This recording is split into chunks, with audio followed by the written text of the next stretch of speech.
So this past Wednesday, I was asked if I was concerned. Um, will I be able to reopen doors? Full honesty, haven't heard a single peep from over 15 students this past month. That's 30% of our student base. No replies to my emails or calls. I don't know if they're, in a bunker, buried in work, if they're in trouble. I know the students I have been in contact with, many of you are struggling to stay motivated. It's getting easier not to practice because it's not fun doing it alone. I get it. So, yeah, I don't know how many students I will have when this is all over. It's a real concern that I will have to rebuild the school from scratch again. I say again because this is not our first crisis. Um, the first will our doors reopen moment. When the original dojo was destroyed, we started training in the local park before the dust fully settled. The building went down July 4th on Friday, and Monday we started like business as usual in the park, covered in brick dust. I was. Through rain and heat and tornado warnings, we trained there all July until finding the church. Soon after, our 8 senior ranks, the backbone of our school, decided they were going to play sports, and they quit. The younger and lower ranks did step up, but it took time. 3 years later, the church got sold, leaving us once more without a home. We trained another 2 months in the park without a clue about where we would land in September. Fortunately, the CAC eventually invited us to rent space from them. But that December, we again lost most our senior ranks to sports. So now you can understand why I absolutely loathe sports, and I cringe every time my students say I'm joining basketball or track or baseball. It's an issue. It's a trigger. But through patience and effort, we did recover each and every time. It wasn't easy. There were a lot of nights I laid awake wondering how doors were going to stay open, if they even should. And I've only told a few people this, but that December, when everyone left,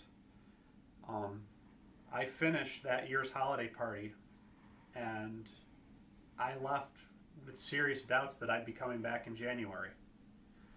The students weren't training, their tests were borderline, and that's me being gracious. There were quite a few students I basically had to go to bat for because the judges wanted them failed. I couldn't get anybody motivated, and everyone was frustrated, and many students were talking about quitting, or, as already mentioned, they already had. Combine that with the fact I was bleeding through my savings, and just trying to cover rent, and trying to recover from a concussion and a neck injury.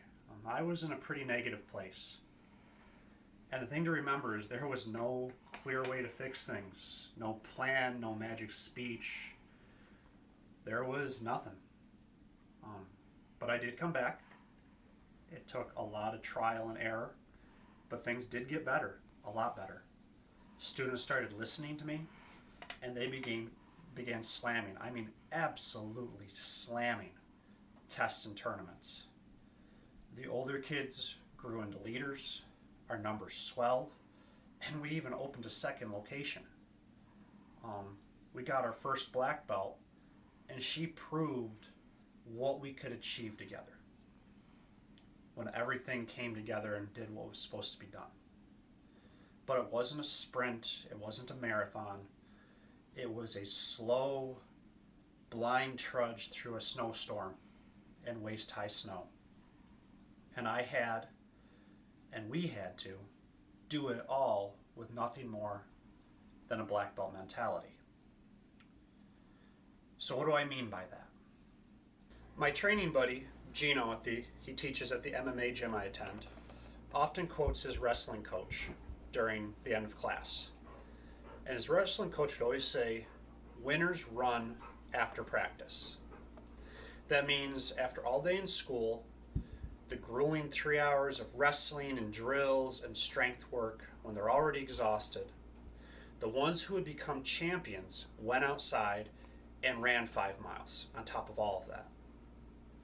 Students will recognize I've said something similar about black belt. Black belts are the people who did the boring stuff. For those of you who saw Autumn or Ethan train for their black belt, it looks pretty intense, a pretty intense experience. It is, right? I mean, training for the test is one of the most physically challenging things you will ever do in your entire lives. You will likely vomit at least 3 times. You'll probably cry twice that much. And you will curse God for giving you 2 legs.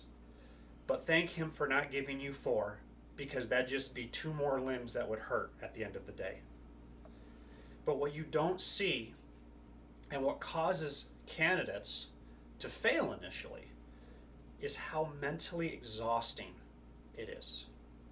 Black belt training is going to school or your job, and then when you get home, running 5 miles again and again. It's doing your tri-weekly HIIT workout, high intensity interval training, all right, again. It's diving headfirst into Sean T's plyo hell for the 84th time that week. And it's going to class and working with me for hours on end, drilling the same techniques and kata and test material until your literal dreams are filled with nothing except you practicing your test. You will wake up and go, I was just doing 10 reps of my technique number 1. And it'll happen week after week, month after month, for at least a year to get ready for that 1-hour test. Black belts are the people who did the boring stuff. They are also the ones that went through that mind-numbing repetition, the same endless cycle of training, and still attacked it with 100% of their effort every single time. The reason why I'm talking about this is because the challenges we faced in our past and our current hardships are similar to that black belt process. It has been 1 month, and it seems longer and shorter all at the same time, but 1 month since we moved entirely online. And the cracks are showing. There's fewer videos every week, a little less energy from many of you. Barely a handful of students have signed up for one-on-ones. The tournament, I'm doing update videos and people are asking questions that I've already answered in update videos, but people aren't watching it, people aren't keeping up on content because they're just overwhelmed. And what really struck me was at class this last Thursday, when I offered to do more classes a week, only 2 kids raised their hand. We're doing 1 30-minute class a week and nobody wants to do any more. The thing is, I completely understand. I do. There's a lot of craziness and people are just, you're overwhelmed, right? Between being stuck at home and schoolwork and your parents trying to work and homeschool you, everyone is like struggling. And it's tough to keep up with all that craziness, all that junk, and stay motivated, excited, right? There's a lot of unknowns about what's going to happen. I mean, yeah, when will this be done? All right, we don't know. It's boring and frustrating, and it brings an entire bucket load of concerns through all aspects of our life. When are we going to be able to train together? When am I going to see my friends and hang out? When I'm going to go back to school, right? For the older people, how long is my paycheck going to hold out? It's easy to let all that consume us, and it's easy to lose steam. And karate, instead of being an escape, becomes one more thing that weighs on us. It's easy to settle in and just think you're better saving your efforts for when things get back to normal. It's scarily easily. What we have to recognize, though, is that this is when the winners would go run those 5 miles. The situation we're in right now is where you show yourself and everyone you can become a black belt. Doing the same stuff and again without any idea when this is going to end. Attacking those repetitions and those lessons and everything else with 100%. That is the mindset that makes black belts. That is what will make you a black belt if you don't let this situation beat you. And guys, you are not alone on this. Everyone's struggling.